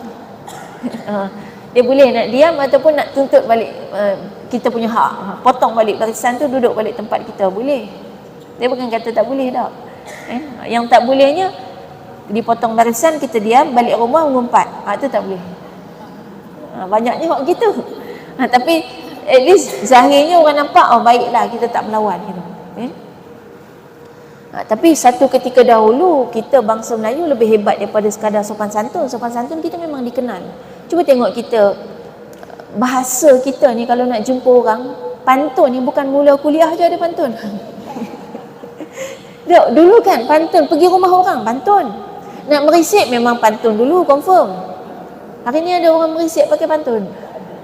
Tak pakai. Padahal itulah tanda ketinggian adab budaya dan sopan santun kita. Kan? Nak mula bercakap kita bagi lapik-lapik alas-alas, tak ada laser-laser orang terus kan. Memetik bunga kan, istilah nak minang orang tu petik bunga di taman gitu kan. Orang pun mikir lambat sikit, tak adalah nak gaduh-gaduh kan. Jadi kita kata kita hadir dengan cara yang baik sampai tahap ni. Kalau kita belajar lagi dalam adat kita kata bangsa Melayu yang sebenarnya memberikan kefahaman kepada kita, orang Melayu ni memang orang yang kita tahu, orang kalau ada banyak disiplin maknanya dia hebat kan. Jadi Melayu ni banyak disiplin. Banyak tu antaranya pantun, berpantun tu disiplin kita. Jumpa orang jangan terus berkasar, jangan terus cakap, bagi dulu mukadimah. Sebab tu pantun dia mula dengan cerita-cerita 2-3 kucing berlari, mana nak sama si kucing belang. Dia tak terus cakap nak minta tolong ke apa dak kan. Dia lapik-lapik dengan kucing dia, dengan pergi, dengan sumur. Kalau ada sumur di ladang, contoh sumur kan. Sebenarnya nak minta tolong gitu kan, nak jumpa lagi gitu kan. Maknanya ada benda kita minta tapi kita awalkan dengan bahasa-bahasa yang mukadimahnya dulu. Itu ketinggian bahasa, dan pantun melambangkan ketinggian IQ. Cuba kita spontan berpantun, boleh tak? Sekarang. Dalam masa 3 saat. Siapa boleh bagi satu pantun 4 rangkap?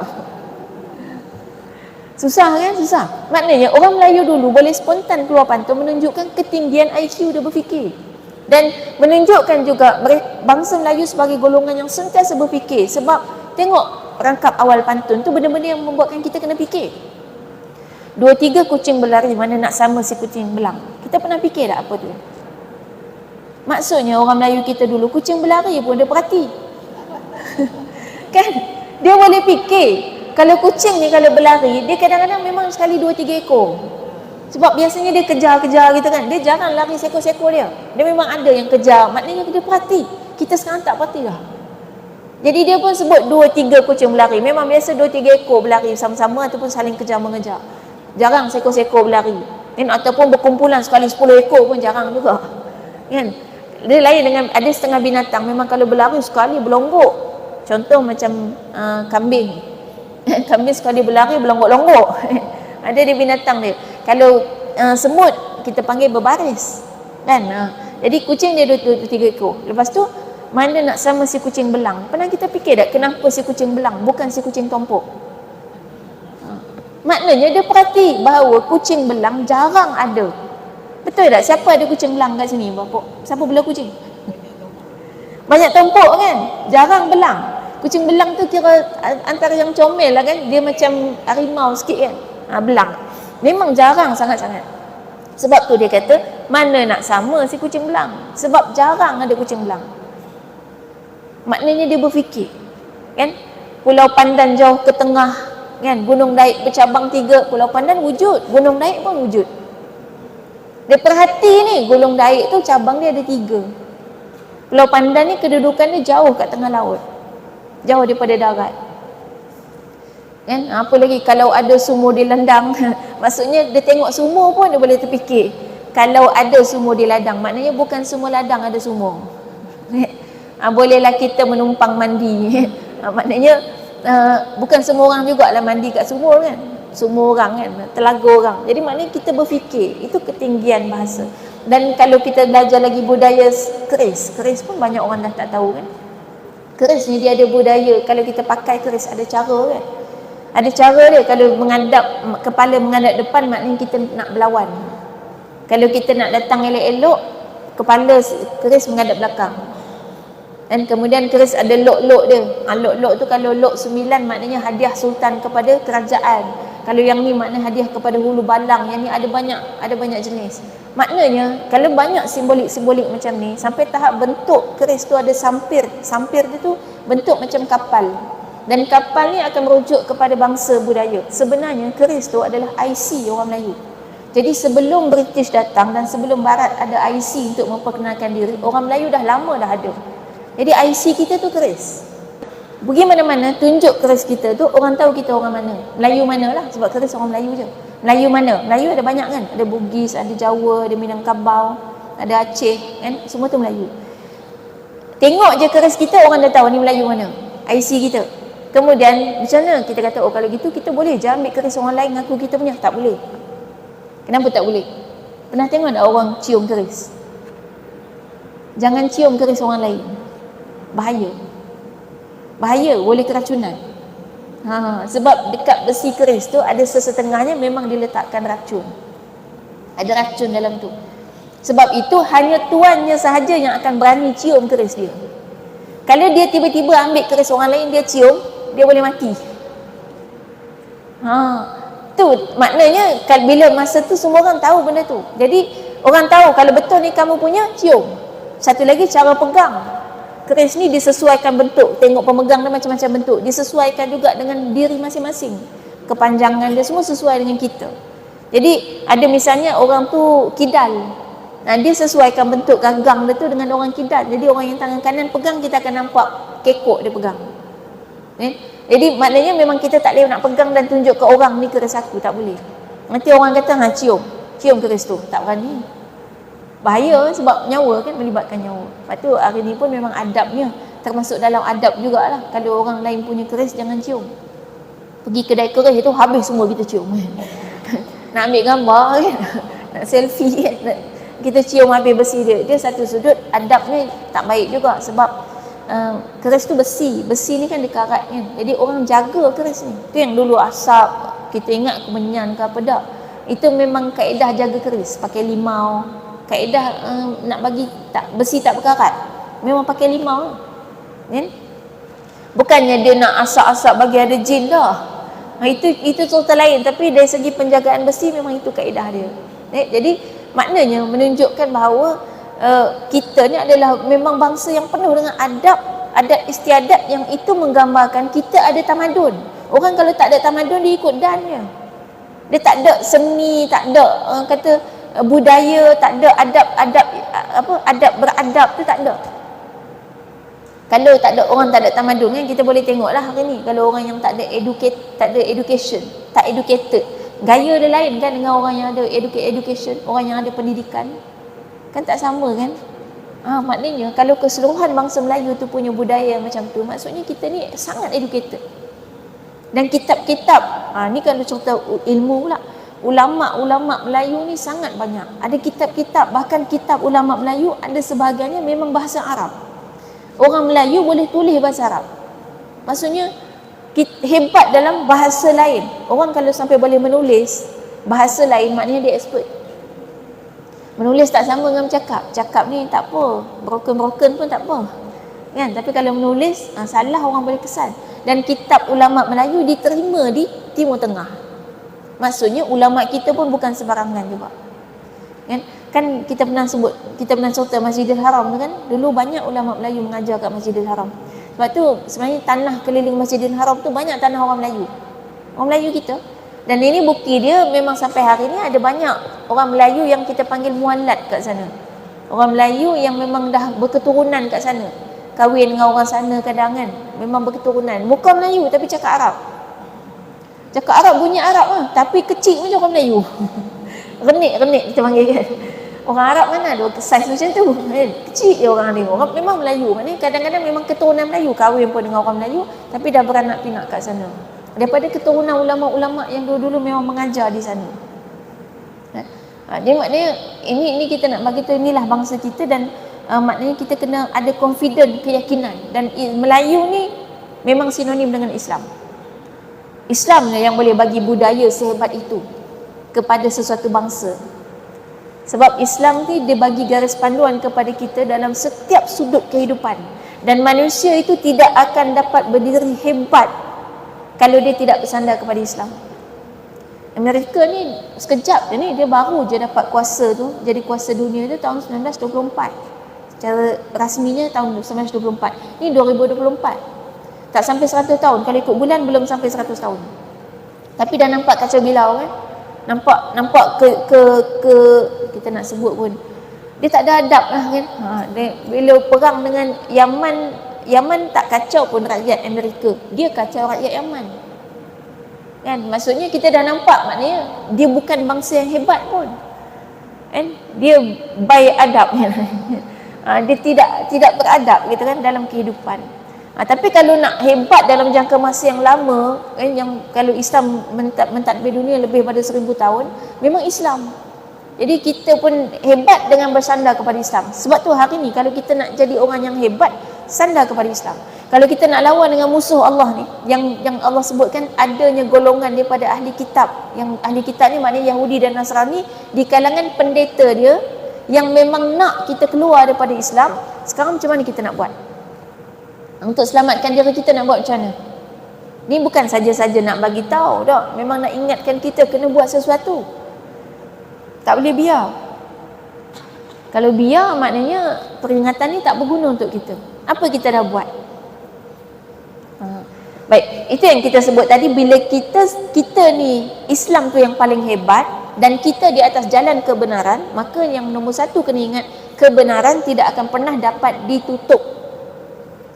Dan kita tak perlu berlawan dengan kebatilan dengan kaedah menjatuhkan kebatilan, tak perlu. Sebab dia batil. Batil ni, benda batil.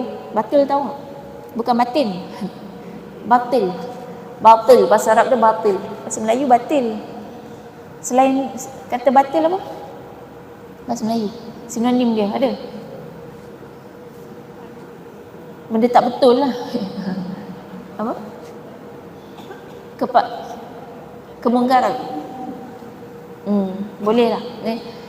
Kebatilan, kemungkaran atau kepalsuan. Benda palsu, benda batil, benda yang mungkar, benda tak betul ni, kita tak perlu jatuhkan dia pun, sebab dia memang duduk kat bawah dah. Tak perlu pun pening-pening kita macam mana kita nak hancurkan dia dah. Caranya adalah tegakkan kebenaran, tu je. Jadi siapa yang confident dia sedang berada atas jalan kebenaran, tak payah fikir untuk jatuhkan orang lain, tapi tegakkan diri kita. Jadi caranya, sebab Islam, kita yakin Islam sebagai agama yang benar, maka tegakkan Islam dalam diri kita dengan cara belajar. Nombor satu, wajib menuntut ilmu, memahami Islam yang sebenar. Itu automatik kita akan, bila kebenaran tertegak, automatik kebatilan akan jatuh, auto. Dia beza dengan orang yang duduk dalam kebatilan. Orang yang duduk, misalnya ada orang buat salah kan, katalah pergi mahkamah, dia ni mencuri.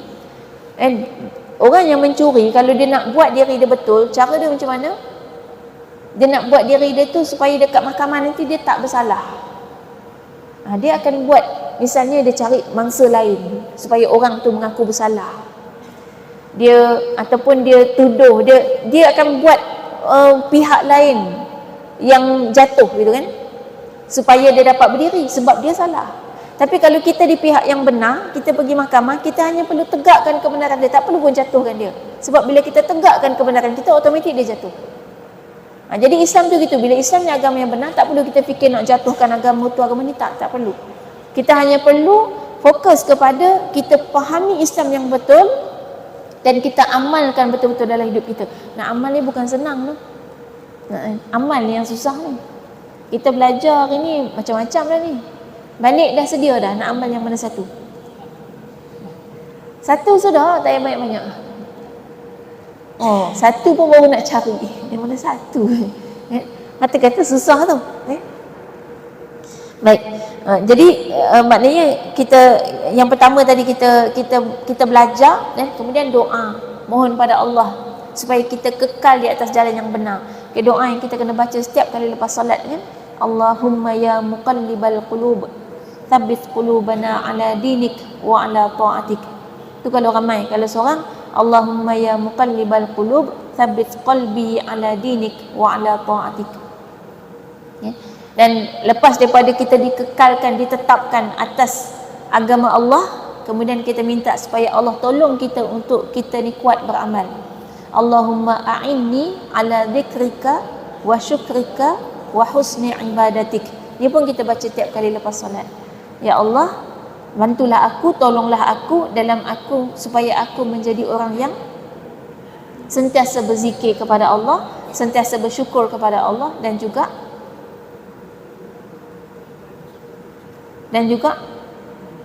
beribadah dengan ibadah yang baik. Itu untuk usaha kita kan, dalam kita nak istilahnya kita nak berwaspada dengan ayat peringatan ayat 69 ni. Dan kita perlu ingat juga satu tu sudut kita, dan satu lagi perlu waspada juga bahawa mereka ada agenda, ada kaedah yang dia buat dalam dunia kita hari ni sampai kiamat. Allah bagi tahu dalam ni sebab memang benda ni berlaku sampai kiamat. Dia orang ada agenda untuk buat kita jauh daripada Islam. Sebab dia kan tadi kita cerita, orang bersalah, kalau dia nak tegak juga sebagai betul, dia akan jatuhkan orang yang betul. Jadi dia memang sentiasa nak jatuhkan kita, nak jauhkan kita daripada ajaran Islam. Maka ada agenda-agenda yang dia buat. Ini kena belajar juga apa agenda dia. Kena cari tahu. Antaranya kartun-kartun. Kalau kanak-kanak, kartun-kartun tu ada sebahagian kartun-kartun yang membentuk pemikiran dia, merosakkan pemikiran anak-anak. Kita kadang-kadang boleh dibagi tahu kan, kita kata alah tu kebetulan, saya tak payah fikir negatif sangat. Ada kan orang kata macam tu? Kena ingat, ada memang agenda, dia orang memang ada agenda.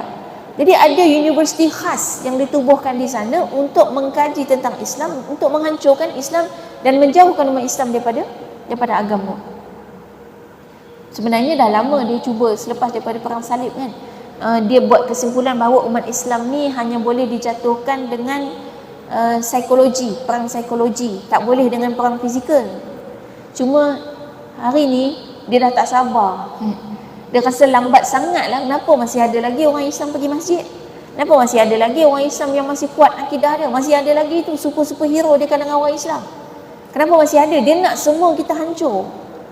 Padahal Allah dah janji kan, wallahu mutimmu nurihi. Allah berkata Allah tu menyempurnakan cahayanya. Cahaya Allah takkan dapat ditutup. Kebenaran takkan dapat ditutup. Tapi orang kafir tak pernah berhenti untuk usaha. Dan jadi khusus mereka ni di kalangan pemuka-pemuka agama dia. Dan agenda dia tiap-tiap hari dia baca Quran. Dia orang ni tiap-tiap hari baca Quran untuk cari poin mana dia nak serang kita balik dalam Quran daripada ayat Quran. Sebab itu hari ni muncul ayat-ayat Quran yang dipertikaikan. Antaranya dia dapat poin pasal poligami. Kan? Sebab dia tahu perempuan pakai tak suka poligami. Dia ambil ayat Quran pasal poligami. Dia kata Islam ni membenarkan poligami. Maknanya menindas wanita. Padahal poligami tidak sama sekali menindas wanita. Asal poligami adalah untuk membela wanita. Jadi kalau poligami sampai menindas wanita, yang masalah bukan poligaminya tapi orang yang berpoligami itu. Dan kemudian dia jumpa lagi banyak ayat-ayat dalam Quran tu yang misalnya menyebut tentang jihad. Dia ambil poin jihad ni adalah keganasan sebab Islam sebut tentang perang. Agama lain tak sebut tentang perang. Padahal bila tak sebut pasal perang tu lah yang dia jadi lagi ganas. Sebab dia tak ada skema. Perang dia tak ada skema. Perang kita ada skema. Islam je ada skema perang. Sampai bergaduh pun ada skema. Nak kata betapa realistiknya ajaran Islam ni. Sebab kita semua tak pernah tak gaduh kan. Ada siapa tak pernah gaduh sejak lahir sampai sekarang? Kalau ada angkat tangan tu saya nak check lah. Mungkin dia ada masalah mental ke.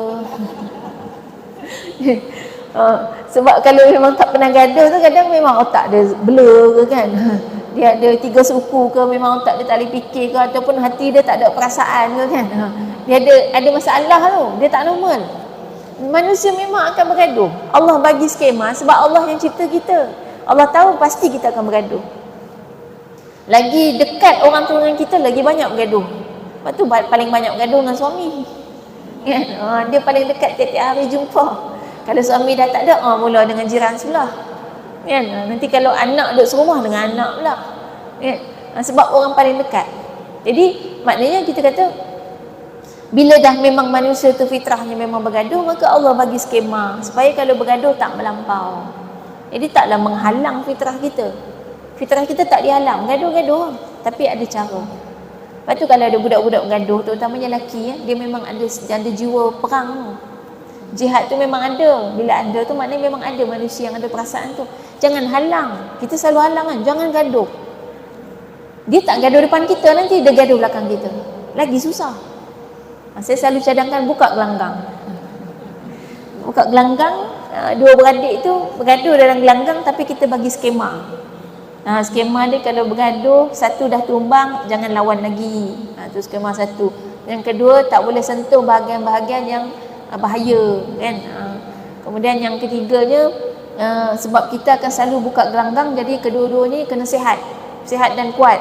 Mulai hari ni kita akan bagi makanan-makanan yang sihat dan kuat. Dia kena terima sebab dia nak menang kan. Itu kan dia jadi ada faedah tu. Jadi bila dia ada skema, walaupun dalam keadaan marah dan nak menang, itu yang hebat, itu baru kuat. Sebab Nabi bagi tahu kan, orang yang paling kuat bukan yang kuat tubuh badannya, tapi yang paling boleh menahan kemarahan dia. Bila dah berlawan tu memang selalunya kita marah nak menang. Nak menang tapi ditahan. Bayangkan kalau lah anak lelaki dari kecil kita dah ajarkan macam tu. Setiap kali dia gaduh nak menang, dia boleh tahan marah dia. Kan rasional dia. InsyaAllah dalam rumah tangga dia takkan sakiti isteri dia. Itu maknanya bagaimana Islam meraihkan kita punya fitrah. Jadi maknanya hari ini kita mempertahankan agama dalam diri kita dan kita berlawan dengan agenda-agenda musuh untuk menghancurkan kita dengan kaedah kita menegakkan agama dalam diri kita dan waspada dengan apa yang mereka lakukan, apa yang mereka buat daripada Yahudi, daripada Zionis lah, untuk membentuk pemikiran anak-anak.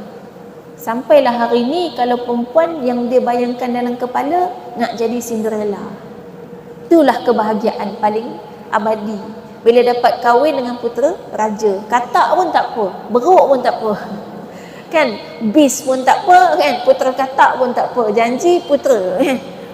Yang kaya, yang handsome, yang baik, tu je kan. Kemudian yang lakinya berangan jadi superhero, pakai spender kat luar kan. Superhero dia tak tahu pasal apa pakaian dia gitu belaka tak kan. Yang Superman, yang Batman, Spiderman semua macam tu. Jadi akhirnya betul-betul ni budak-budak tu memang bila nak jadi superhero betul dia pakai macam tu kat rumah. Yang spender tu yang kat luar sebab superhero-nya digambarkan macam tu kan. Lepas tu pakai sayap kan, ambil tuala mak dia ke kain cadar ke kan, pakai sayap kan. Jadi maknanya sampai akhirnya dia fikir jadi orang hebat tu macam tu. Padahal tu kan semua superhero yang tak wujud kan. Dalam Islam kita ada banyak superhero. Itu yang kita nak ketengahkan kan? Supaya menjadi hebat mengikut garis panduan yang kita bagi. Garis panduan jelas. Kalau Sultan Muhammad Al-Fatih dia jadi superhero yang betul-betul hebat, kenapa dia jadi hebat macam tu? Antaranya solat jemaah tak tinggal kan. Maknanya kita bagi satu semangat macam mana nak jadi orang yang hebat adalah yang menjaga agama dia. Kemudian Allah bagi tahu wa ma yudilluna illa anfusahum wa ma yash'urun. Mereka ni golongan kafir ni sebenarnya, yang golongan yang cuba menyesatkan kita ni sebenarnya mereka itu sedang menyesatkan dirinya sendiri tapi mereka tak sedar. Macam mana tu? Maknanya dia memang nak cuba sesatkan kita, tapi dia takkan berjaya sampai bila-bila selama kita terus kuat berpegang dengan ajaran Islam. Tak ada siapa dapat menghilangkan akidah daripada diri kita melainkan kita sendiri yang goyah. Maksudnya setan ni kan, dia tak boleh buat apa pun kat kita sebenarnya melainkan satu. Apa dia setan boleh buat kat kita? Dia meragu-ragukan fikiran kita, hati kita. Dia buat kita jadi confused. Tapi nanti yang confused kita. Confused atau tidak kita yang akan tentukan. Kita yang akan buat diri kita confused atau tidak. Setan cuma boleh usaha untuk buat kita confused. Sebab tu satu hari bila kita betul-betul confused, jangan salahkan setan. Setan hanya boleh goda bagi confused, tapi kita yang buat kita confused. Ini kaedah ni dalam hidup kita sama juga. Kita kalau katalah kan ada orang bagi nasihat kat kita, lepas berapa tahun tiba-tiba nasihat dia salah, kita rosak. Hidup kita rosak dengan sebab nasihat dia. Jangan salahkan dia. Kita yang pilih untuk ikut nasihat dia. Kita yang salah sebenarnya. Sebab di akhirat tu macam tu kejadian dia. Setan dia depan Allah nanti, waktu kita cakap, kita bagi tahu ke Allah, setan yang goda aku macam ni, setan akan jawab, aku goda je, siapa suruh dia ikut? Dan jawapan tu valid, diterima di hadapan Allah. Allah kata, betul, kamu kan ada akal, kamu ada hati, pasal apa pergi ikut setan goda? Setan buat kerja dia, kerja dia menggoda. Nak jawab apa kita? Loh tak aci, tak ada tak aci. Memang macam tu. Dah Allah bagi dah akal. Lepas tu ini point supaya kita tak mudah menyalahkan orang kan. Kadang-kadang kita ni jadi apa-apa kita kata sebab orang tu, sebab orang ni.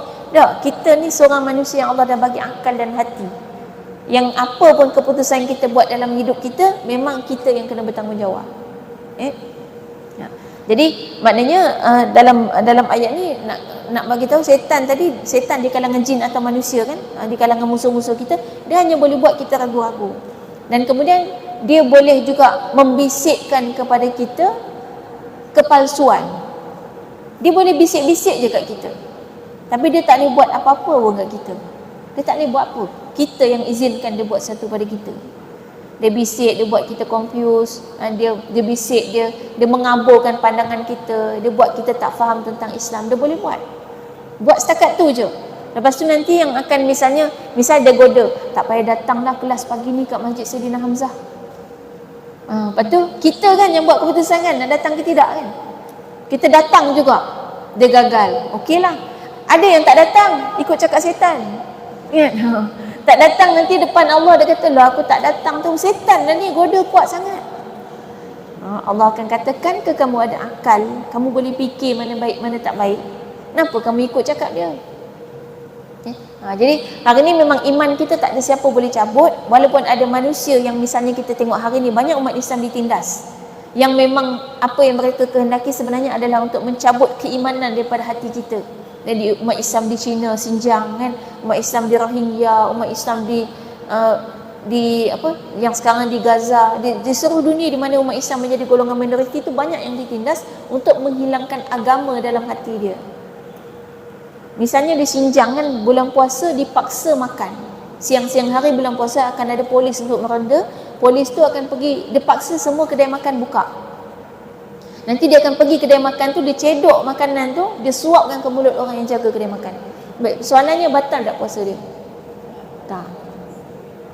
Walaupun disuapkan makanan sampai 2 dulang pun, kenyang sampai ke esok, tapi dia tak batal puasa. Itu hebatnya Islam. Jadi tak ada siapa boleh buat kita tak puasa melainkan kita yang tak puasa sendiri. Sama juga dengan agama. Walaupun dipaksa untuk keluar daripada Islam, kalau hati kita masih tetap dengan Islam, kita tetap Islam. Itu kan yang berlaku kepada sahabat Ammar bin Yasir. Kan waktu dipaksa maknya Sumayyah tu disula, ayahnya dibunuh. Kemudian dia mengeluarkan perkataan hubal, menyebut nama berhala tu. Tapi kemudian dia menangis jumpa dengan Nabi, "Ya Rasulullah, aku ni macam mana ya Rasulullah? Hati aku masih tetap dengan Islam, tapi aku dipaksa demi menjaga nyawaku, maka aku sebut juga." Nabi kata, selama hatimu masih kekal dengan Islam, maka engkau masih lagi beriman kepada Allah. Waktu kita kata tak ada siapa boleh paksa kita keluar dari Islam. Dia boleh paksa zahir, misal tak bagi kita solat. Solat ada banyak cara kan. Kalau dalam keadaan kita memang dipaksa sangat tak boleh solat, masih boleh solat last sekali dengan hati, valid, masih diterima. Jadi tak ada siapa boleh paksa kita tak solat. Dia nak penjarakan ke, nak ikat tangan, ikat kaki ke, nak buat apa pun, kita masih boleh solat. Itu hebatnya Islam. Jadi itu maknanya kaedah macam mana kita nak menjaga agama dan menjaga akidah kita, dan kena waspada. Memang ada musuh ni, musuh yang cuba untuk mengacau bilaukan kita, mulai daripada pemikiran tadi, kemudian makanan dengan kita pesan tu akhir zaman ni paling selamat kurang makan. Boleh tak berhenti makan 6 kali sehari? 6 kali ni dah kena berhenti, nak dekat kiamat kan. Jadual makan kita 6 kali sehari tau. Dia jadual yang rasmi tu. Sarapan, minum pagi, makan tengah hari, minum petang, makan malam, siapa? 6 kali tu. Tak campur dengan mengunyah popcorn kan, makan kerepek kan, tu tak campur lagi. Campur tu mau 12 kali. Baik, 6 kali ni boleh tak kita berhenti? Akhir zaman ni bahayanya apa bila kita makan sampai 6 kali sehari? Bahayanya nombor 1, kalau kita jadi macam kat Gaza, kita akan sangat menderita bila tak ada makanan. Padahal sebenarnya keperluan makan sehari 2 kali sahaja, dan sekali pun cukup. Jadi orang Gaza makan sekali sehari. Kalau kita biasa makan 6 kali sehari, sekarang orang Gaza makan sekali sehari. Itu pun kadang makan tomato, timun, bukan makan burger nasi ayam, tak ada. Kalau kita biasa makan sekali sehari atau 2 kali sehari, kita tak begitu bermasalah kalau terjadi macam kat Gaza. Kita bukan kata nak jadi macam kat Gaza, tapi sebenarnya menjelang kiamat memang itu kejadiannya bila Dajjal dah keluar. Sebab Dajjal nanti akan offer makanan kat kita. Orang yang makan 6 kali sehari ni akan masalah besar. Bila kita tak cukup, kita makan sehari sekali, 5 kali miss, kita akan rasa, macam mana ni tak cukup makan? Padahal cukup. Hari ni banyak orang kata tak cukup makan. Kita tanya dia balik, hari ni dah makan belum? Kadang dia boleh makan dah sehari 2 kali dah dia makan. Tapi dia kata tak cukup sebab dia bilang 2/6. 2/6 memang tak cukup lah, 6. Padahal 2 tu dah cukup dah. Sekali pun dah cukup. Jadi kita biasakan dengan kurang makan. Yang dengan kurang makan ni lama-lama kita akan tak ada masalah tentang puasa. Puasa tak jadi beban. Ni dah nak dekat puasa kan. Boleh tak puasa tahun ni kita buka puasa satu hidangan? InsyaAllah tahun ni nekat, bagi tahu siap-siap orang dalam rumah kita. Puasa tahun ni kita nak buka puasa satu hidangan saja. Kalau rasa teringin hari ni nasi ayam, ada yang teringin laksa, ada teringin bihun sup. Okey, kita buat hari ni nasi ayam, besok laksa, lusa bihun sup. Tak boleh ada lebih daripada satu hidangan atas meja. Martabak, teringin martabak, okey, tulat martabak. Martabak tu berat kalori dia. Dia bukan makanan kuih tu, bukan. Dia ada tepung dan tu, ada daging, ada telur, ada semua tu, protein, karbohidrat semua ada tu. Berat tu. Dia boleh jadi sama berat, sama kalori dengan nasi kita tu ataupun lebih. Tiba-tiba kita buat dia macam kuih. Jadi ni untuk kita meringankanlah agenda musuh kita memang ada, dia masukkan satu dalam makanan kita. Ya? Jadi caranya untuk akhir zaman ni paling selamat. Kalau lagi okey, sebenarnya ada ulama memang pesan bela binatang sendiri, tanam pokok sendiri, tu paling selamat. Binatang tu apa? Hak boleh makan lah. Ni kucing kau main ni kita bela, tak boleh makan. Bela lah ikan, ayam boleh ke bela ayam sini? Burung lah kecil sikit kan, burung boleh makan. Kadang dah bela dah arnab kan, tiba-tiba nak makan, alah comelnya, susah lah. Padahal boleh makan. Jadi itu insyaAllah sikit sebanyak sampai ayat 69 ya hari ni, 2 ayat. Untuk kita memahami apa yang ada dalam kehidupan kita, bahawa kita perlu waspada dalam kehidupan kita. Bermakna hari ini, mungkin sebelum ni kita kata jadi orang Islam ni kita husnudzon, tapi hari ni kita tengok Allah sendiri mengingatkan kita. Ada orang-orang yang kita perlu waspada dengan dia. Waspada ada beza dengan suudzon. Ingat lagi ni kita dah sebut kan? Waspada maknanya ada tindakan.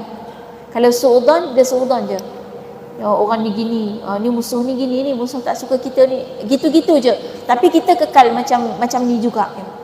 Kalau waspada maknanya kita ada tindakan. Antaranya tadi jaga makan, doa kita, kemudian kita menambahkan ilmu agama dalam diri kita supaya kita lebih faham tentang Islam yang sebenar.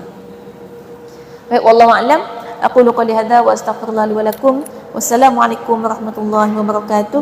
Kita tutup dengan tasbih kafarah dan suratul As.